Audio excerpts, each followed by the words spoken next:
আস্তে আস্তে ভারত তার বিষাক্ত দাঁত বের করতে শুরু করেছে, যার কারণে বাংলাদেশের সড়ক পথ ব্যবহার করে যে ট্রান্সশিপমেন্ট পণ্য পাঠানোর কথা ভুটানে, সেটা আটকে গেছে লালমনিরহাটের পাটগ্রামের বুড়িমারি স্থলবন্দরে।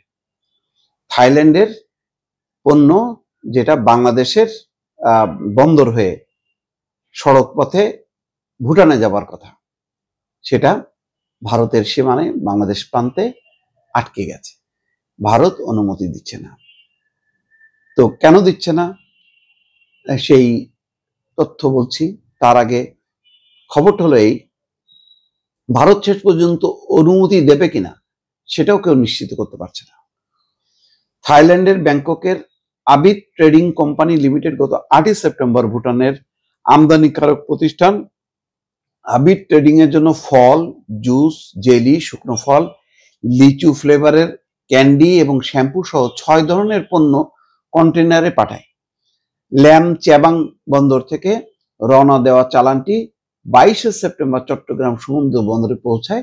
তারপর চট্টগ্রাম থেকে সেটা যাওয়ার কথা হচ্ছে ওই পাটগ্রাম, লালমনিরহাটের পাটগ্রাম দিয়ে ভারত হয়ে ভুটানে।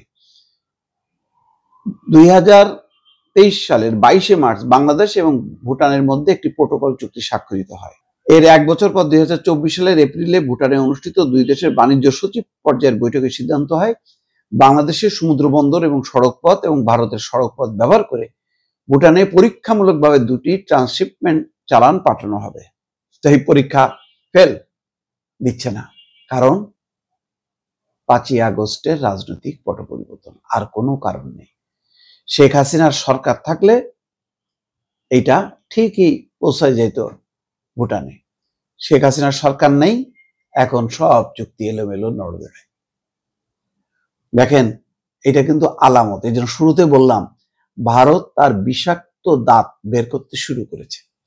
আরো একটার পর একটা ঘটনা আছে, এবং নির্বাচন যত ঘনিয়ে আসবে ভারতের যে রাজনৈতিক দাবি বাংলাদেশের কাছে যে আওয়ামী লীগকে নির্বাচনে নাও, নাহলে খবর আছে, সেই ঘটনা প্রবাহ কিন্তু তার আলামত। এটা বিচ্ছিন্ন কোনো ঘটনা না, বা হঠাৎ করে ঘটে গেছে তেমনটা না।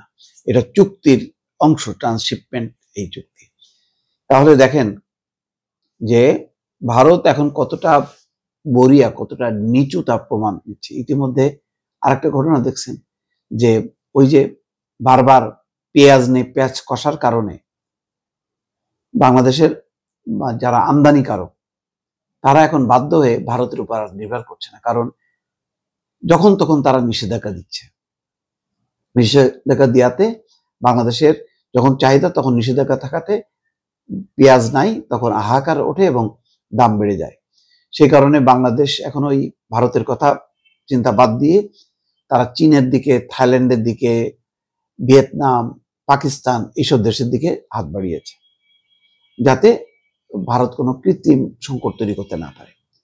কিন্তু এই যে ট্রান্সশিপমেন্ট, এক দেশের স্থলভাগ ব্যবহার করে বাণিজ্য, অনেকে বলে মোদি হচ্ছে খুবই বাণিজ্য বোঝে এবং তিনি ব্যবসা বাণিজ্য, আন্তর্দেশীয় ব্যবসা বাণিজ্যের একটা সাংঘাতিক রকম প্রবক্তা। তো তার শাসনামলে এখন আস্তে আস্তে তো দেখা যাচ্ছে যে এগুলো হলো কথার কথা।